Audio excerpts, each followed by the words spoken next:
Parashat Teruma, Bezrat Hashem, avec le Zechout du Limoud Torah de ce soir, il nous ouvre toutes les portes. Je vous demande d'être attentifs parce que ça va être intense. Et il faut qu'on arrive à l'idée centrale que nous on va apprendre de cette paracha. Vaïdaber Hashem el Moshe les morts. Hashem parle à Moshe en disant Daber el Bene Israël, parle aux enfants d'Israël, vi krouli teruma, et qu'ils prennent pour moi un prélèvement, mais et kol ish, de tout homme, asher idevenu libo, que son cœur rend généreux, tikrou terumati, vous prenez mon prélèvement. Alors là, la Torah, à partir de cette semaine, pendant plusieurs semaines, elle va parler de la construction du Mishkan, qui était le Beth Amikdash, entre guillemets portatif, qui va y avoir dans le désert pendant les 40 ans, et puis après, même quand il va rentrer à l'intérieur d'Israël, pendant un long moment, jusqu'au moment où c'est que Shlomo HaMelech va construire le Beth Amikdash. En tout cas, c'est ce qu'on appelle le Mishkan. Vezot Ateruma, donc il va demander à Kadosh Baruch Hu de l'or, de l'argent, du cuivre, de l'azur, de la pourpre, de l'écarlate, du lin, des peaux de bélier, des tintans rouges et des peaux de tachash, et du bois, de chittim, shemen lamaor, etc. Tous les matériaux pour la construction du Mishkan. Il y a une machloket entre les Rishonim, à savoir, entre Rashi surtout et le Ramban, à savoir, c'est avant ou pas? est-ce que la mitzvah de construire le Mishkan, je précise, a-t-elle été donnée à Moshe avant la faute du veau d'or ou après la faute du veau d'or? Vous allez me dire en quoi ça change? Vous allez voir tout de suite. Je répète. Est-ce que la mitzvah de construire le Mishkan, elle a été donnée avant la faute du veau d'or ou après la faute du veau d'or? Rashi pas ici, Rashi dans Parashat. Moi j'aurais dit après, mais bon. Lama, comme ça. Non, parce que justement après la faute. Ah, toi tu veux dire que. Le tikkun il vient. Toi tu veux dire que s'il n'y avait pas eu la faute, il n'y aurait pas eu de Mishkan. C'est ce que tu es en train de dire. On va voir. Ne pensez pas, on va voir tout de suite. Rashi dit. Le rotariphonie. Au moment. Alors une seconde. Rashi dit qu'au moment de. Où c'est marqué Vaïten el Moshe. Au moment où c'est qu'Hachem va donner les deux tables de la loi. Lesquelles? Pas les premières. Non, les deuxièmes. Rashi dit il n'y a pas d'ordre chronologique dans la Torah. C'est-à-dire, Maaseh Ha'egel, l'histoire du veau d'or, elle a été avant l'ordre du Mishkan. Yamim Rabim, pas mal de temps. Je m'explique. Il dit Rashi. Quand est-ce qu'ils ont fait le veau d'or?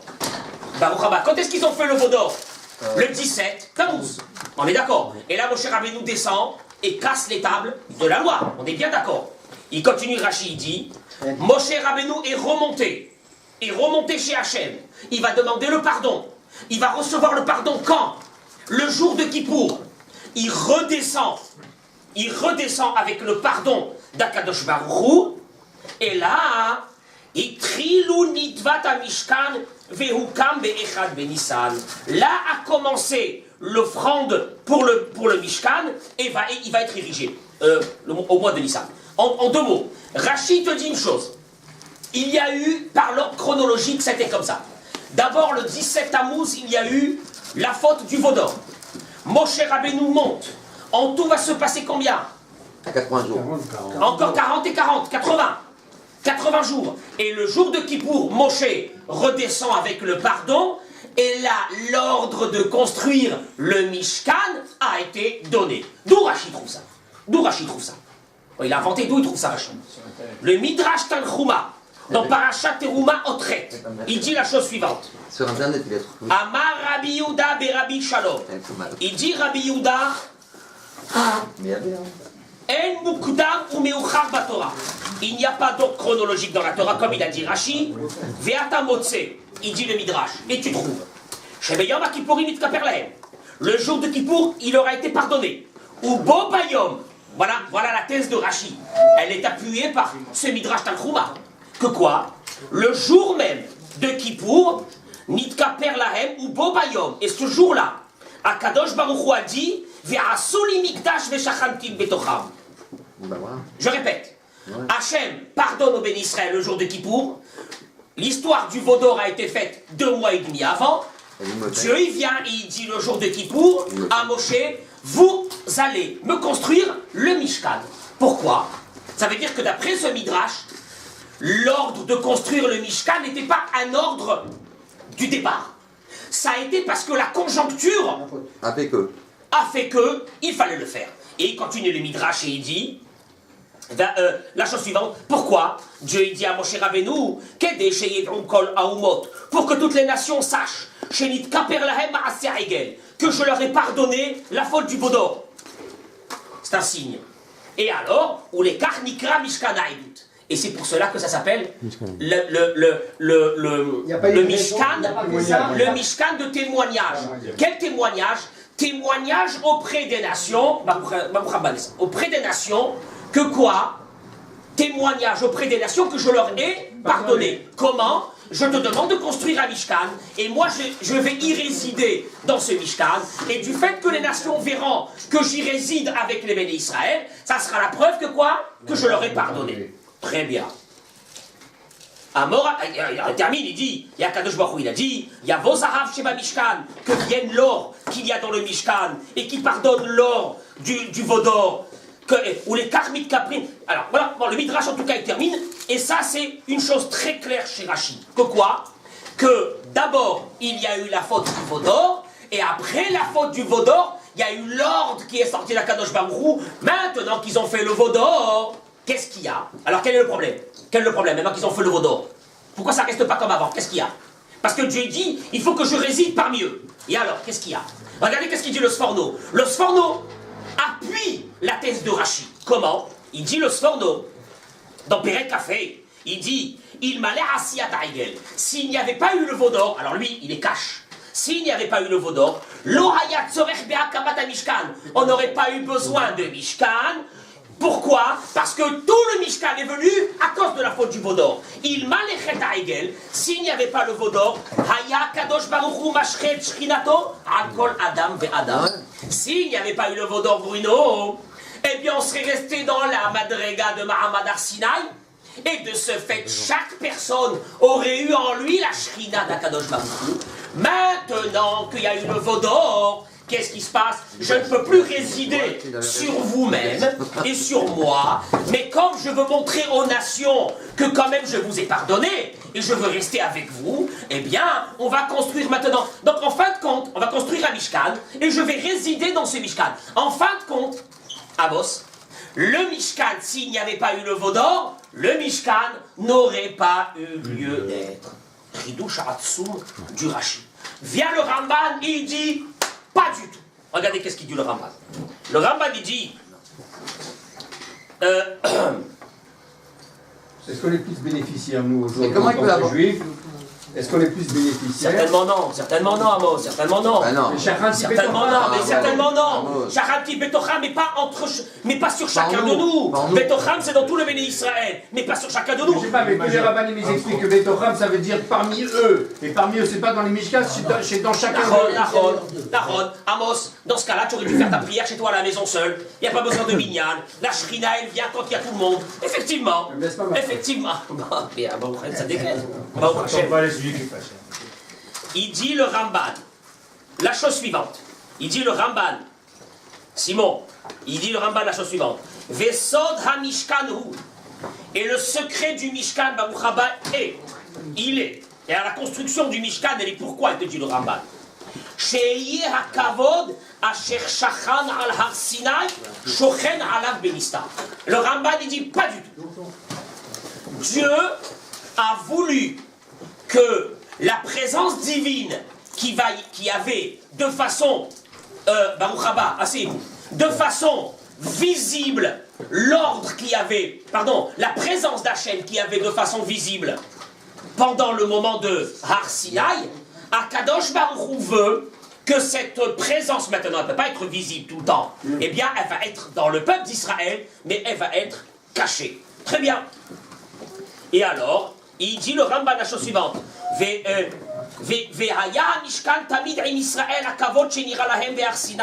Au fait, à l'intérieur du Mishkan, il y avait la même présence divine d'Akadosh Baruch Hu qu'il y avait sur le mont Sinaï. Le Ramban il dit, ça n'a rien à voir avec la faute du Vaudor. Le Ramban, d'après lui, il fallait construire le Mishkan. Pourquoi faire? À quoi ça sert? D'après Rashi, on a dit, c'est pour qu'il y ait un témoignage, etc. D'après le Ramban, il te dit, c'est très simple. Dieu voulait que sa présence visible qu'il y a eu sur le mont Sinaï continue à exister dans le peuple d'Israël, mais elle ne peut pas exister de façon visible. Donc, elle va être comment? Elle va être cachée. Et d'ailleurs, il te dit le Ramban, ou Bebo Moshe, Haya Elav Hadibur Asher Nidaber Elo Behar Sinaï. La même parole que Moshe a entendue d'Hachem sur le mont Sinaï, il va continuer à l'entendre à l'intérieur du Mishkan. Donc, il y a une question qui se pose quand même. Vous avez dit que avant la faute, oui. Tout le monde avait le roi Rakodesh, bien sûr. à l'intérieur. Moshe, il n'a pas fauté. Non, ça y est, mais c'est fini, c'est fini. Non, donc il avait toujours lui cette... Bien sûr qu'il avait lui. Alors mais pourquoi il allait à l'intérieur du Beth Amikdash? Non, encore une fois, le kavod pour Akadosh Baruch Hu, c'est de ne pas le rencontrer dans n'importe quel endroit, c'est de venir et de le rencontrer à l'intérieur. Bezrat Hashem, je ne sais pas si vous êtes là la semaine prochaine, mais on parlera du fonctionnement du Mishkan. Comment ça se fait qu'Akadosh Baruch Hu, il a fait cette chose-là de cette façon? Bon, en tout cas, le Ramban, messieurs, lui aussi, sa thèse, il n'a pas eu comme ça. D'où il sait ça, le Ramban?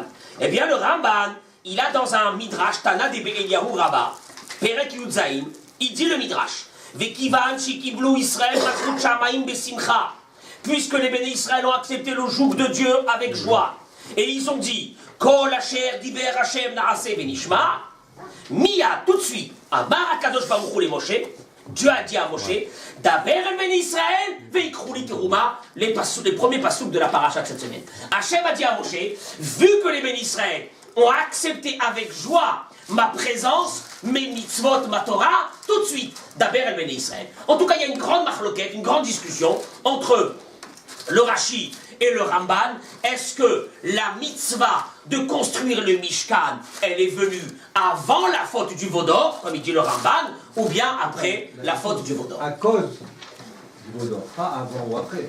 Non, et d'après le Ramban, c'est pas à cause. Voilà. D'après le Ramban, c'est une suite logique de Mahamad Arsinaï. Une suite logique de Mahamad Arsinaï. Très bien. Mais les deux tiennent la route. Hein? Certainement. Moi, certainement que j'ai pas les ustensiles pour départager qui a raison dans cette histoire. Mais en tout cas, voilà, c'est une marloquette, il faut la connaître. Il fait partie des grandes discussions sur la paracha de cette Mais un étranger, je le vois. D'après vous, quoi? La logique, elle voudrait quoi? Comme Rachid. C'est complet un Ah, tu veux un autre whisky? Ah, mais Rashi, ça vu sur un verset de la Torah quand même. Tu veux encore un verre de whisky? Rashi, ça vu sur un verset de la Torah. Non, Rashi ramène un midrash. Rashi, il a le midrash Tanchuma. Mais le Ramban aussi, il a le Tana de Be'eliyahu Rabbah, que lui il dit qu'au moment où c'est qu'on a dit Narasi Vinishma, Akadosh Baruch Hu a dit faites le Mishkan. C'est pas. Dans le livre Sha'arei Ora, qui a été écrit par un des un de nos grands maîtres dans le XIIIe siècle, sur Parashat Mishpatim, il demande une question. La Torah, quand elle a terminé Parashat Yitro, messieurs, rappelez-vous bien, on a terminé Parashat Yitro, qu'est-ce qu'il y avait dans Parashat Yitro? Les commandements. Les 10 commandements. Juste à la fin des 10 commandements, il y a une halakha. C'est quoi? La Torah, elle nous dit Mizbach Adama Ta'aseli. Un autel, donc le Mizbeach, tu vas faire et tu abattras sur lui des holocaustes et des offrandes. Ici, nous recevons dans Parashat Yitro la mitzvah de faire quoi? De construire l'autel de sacrifice. Ça veut dire la notion que dans le Beth Amikdash et dans le Mishkan, il va y avoir l'autel de sacrifice où cela a été donné juste à la fin des 10 commandements. On est d'accord? Très bien. Il vient dans Sha'arei Ora et il dit la chose suivante. Pourquoi est-ce que la Torah finit les 10 commandements par cette loi du Mizbeach, de l'autel des sacrifices? Pourquoi? Qu'est-ce qu'il y a de spécial? Moi, je pense que si après les 10 commandements, tout de suite après, la Torah elle nous dit tout de suite la première mitzvah, c'est quoi? C'est que cette mitzvah, elle est quoi? Elle est très importante. Elle est juste après les 10 commandements. On est d'accord? Qu'est-ce qu'il y a dans cette mitzvah? Et il dit la chose suivante. Il dit que tout le but de la construction du Mishkan, c'était pour le Mizbeach. Vous avez entendu ce que je vous ai dit? Tout ce qu'on va, pour l'autel de sacrifice. Tout ce qu'on va construire le Mishkan, c'est pour abriter cette pièce maîtresse qui est l'autel de sacrifice. Qu'est-ce qu'il y a dans l'autel de sacrifice? Pourtant, c'est pas la pièce. Sha'arei Ora, dans son livre, vous avez dit, c'est une référence de la Torah. Et il dit comme ça. Et il ramène des preuves. C'est marqué dans Devarim que Hachem, il leur dit, vous allez rentrer. Haharato vazé ve'halevanon. Haharato vazé, le Midrash, il dit, c'est quoi? C'est Yerushalayim. Ve'halevanon, c'est quoi? C'est quoi? C'est pas le Liban. C'est quoi Levanon? C'est le Beth Amikdash. Pourquoi? Pourquoi le Beth Amikdash, il s'appelle Levanon? Parce qu'il est malbin à Avonot chez Israël. Il blanchit les Averot des bénis Israël. Qu'est-ce qui blanchit les Averot dans un... C'est l'autel de sacrifice. C'est l'autel de sacrifice. Et d'ailleurs, on continue sur cette lancée. Quand on va lire Be'ezrat Hashem dans presque 2 mois et demi, si Dieu veut, la Haggadah de Pessah, nous disons la chose suivante. Qu'Hachem Hotzianu Mitzrayim, il nous a fait sortir d'Égypte. Je saute quelques-uns. Et Tzipek Tzochenu Bamidbar Arba'im Shana, il nous a donné tout ce qu'on avait besoin pendant 40 ans. Et Chilanu et Aman, il nous a donné la manne. Natanu et Shabbat, il nous a donné le Shabbat. On va en crescendo. Keravanu Lifne Ar Sinaï, il nous a rapprochés de quoi? Du mont Sinaï. Natan Lanou et la Torah. Ichinisanu, encore plus grand, les Rex, Israël. Ubana Lanou et Bet Avechira. Et il nous a construit le Bet Amikdash. Pourquoi? Les Chaper Akol Avonotenu. Donc c'est le maximum. Ça veut dire qu'en fin de compte, le Sha'arei Ora, il te dit, sache une chose, la pièce maîtresse, à part bien sûr le Haron, où c'est qu'avait l'étape de la loi, etc. Mais la pièce maîtresse du projet du Beth Amikdash, c'est quoi? C'est les Chaper à Kol Avonotenu. On est d'accord? Donc, ça peut donner peut-être une indication. Pourquoi la Torah, elle a commencé par quoi? Après les 10 commandements, tout de suite, par nous parler du Mizbeach. D'ailleurs. Donc ça va d'après Rachid. Utilisation quotidienne. Oui, surtout. Et alors, regardez qu'est-ce qu'il dit le Rambam. Le Rambam, il dit la chose suivante. Ha-Mizbeach mekomo mekouvan beyoter. Le Rambam, il dit, sachez une chose. La place où a été posé le Mizbeach dans le temple à Jérusalem, c'était pas une place par hasard. On a trouvé, on est rentré avec les architectes. Ils ont dit là c'est sympa, on va mettre ici décorateur, on va mettre ici le Mizbeach. Il te dit le Rambam, mais comment mechouvan beyoter? Sa place elle est choisie de façon très spéciale. Et qu'est-ce que ça veut dire? Il dit le Rambam, ou masoret beyadakol. Il y a une tradition devant tout le monde que quoi? Que c'est l'endroit où a construit Shlomo le Mizbeach. C'est l'endroit où Abraham Avinu a sacrifié son fils Yitzhak. Ouais. C'est l'endroit où Noach a fait des sacrifices en sortant de la Teva. C'est l'endroit où Adam Arishon a fait le sacrifice là-bas. Et mieux que ça, il termine le Ramban, il dit Misham Nivra, Adam Arishon, la terre que Dieu a pris pour créer Adam Arishon, d'où elle vient, en dessous l'autel du sacrifice. Et d'ailleurs, il dit le Rambam, Amrou Chachamim, nos sages, ils ont dit, que Adam Arishon, Mimkom Kaparato Nivra, de l'endroit d'où il est expié, il a été créé. Donc c'est une relation très forte entre nous et l'autel de sacrifice, puisque la terre, pour créer Adam Arishon, elle est sortie d'où? En dessous l'autel de sacrifice. Donc ça va d'après Rachid alors? Hein? Si on suit cette explication, pourquoi? Ça va d'après Rachid, parce que s'il y a eu le veau d'or après le Beth Amikdash, avant qu'il donne le Mishkan, Mechila, c'était parce qu'il fallait qu'ils expient une faute. Binyamin Hatzadik, c'est possible qu'on aurait eu le Mizbeach sans Mishkan.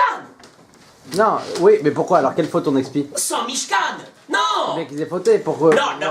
Rachid dit que du fait qu'on va construire maintenant le Mishkan, il y aura à l'intérieur du Mishkan la présence d'Hachem. Ça n'a rien à voir avec l'autel de sacrifice. Très bien. Vient Sha'arei Ora, et je pense qu'il pose la question centrale de la paracha de cette semaine. Écoutez bien. Aussi maintenant, il dit Sha'arei Ora, alors là je ne comprends pas. Si tu me dis que la pièce maîtresse du Mishkan c'est quoi? C'est l'autel de sacrifice, on est bien d'accord? Donc dans ce cas-là, Quelle aurait dû être la suite logique, messieurs, réveillez-vous, de la Torah après l'autel de sacrifice? Qu'est-ce qu'on aurait dû mettre dans la Torah tout de suite? Allez, Yitro, fin de Yitro, le Misbéach. Tout de suite après, qu'est-ce qu'on aurait dû parler? Terouma. Comment se fait-il que la Torah, elle s'arrête brutalement? Elle a commencé à parler de la pièce la plus grande du Mishkan, qui est quoi? Le Misbéach. Elle aurait dû continuer maintenant à parler de quoi? Eh bien, l'habitacle sur lequel ce Misbéach, il va être à l'intérieur, on est bien d'accord. Non, la Torah s'arrête complètement et elle se met à parler de quoi? Mishpatim, toutes les lois qui régissent la vie humaine. Et puis d'un seul coup, comme si de rien n'était. La Torah, elle reprend, Vaïdaber Hashem et Moshe les morts, Veikrouli Teruma. Attends, il y a un problème. C'est comme si que dans la Torah, vous allez voir par exemple des psukim qui vont vous parler des versets, qui vont vous parler d'un sujet. Puis d'un seul coup, on vous fait rentrer d'autres versets qui n'ont rien à voir. Et après, on revient au sujet précédent. Il y a un problème. On ne dit pas sur ça, En Mukdam ou Meuchar Batorah. L'ordre chronologique, c'est quand c'est des sujets entiers, quand c'est des histoires. Alors là, on dit qu'il n'y a pas d'ordre chronologique. Mais sur un sujet, je ne sais pas, imaginons que la Torah, Simon, elle aurait parlé par exemple de l'interdiction de manger des poissons qui n'ont pas d'écailles et de nageoires. Elle s'arrête au milieu, elle te parle de Shabbat, et elle continue à parler. Tu dis, qu'est-ce qui se passe? C'est quoi ce mélange-là? Là, ici, il y a un problème. Moi, j'aurais pu penser, je te dis Sha'areora, c'est pas moi, Sha'areora, j'aurais pu penser une chose très simple, c'est qu'après Parashat Yitro, il aurait dû avoir quoi? Parashat Teruma. C'est très simple. On est d'accord? Mais peut-être il a parlé juste après des fautes qui engendrent des sacrifices, non? Dans Mishpatim, c'est ça? Non, mais on est au début de la construction du Mishkan. Bruno, finis-moi la construction du Mishkan, enfin voyons. Ne commence pas à me parler, moi, des trucs. Un taureau qui a encorné une vache, combien il va payer? Shomer Hinam, Shomer Sachar.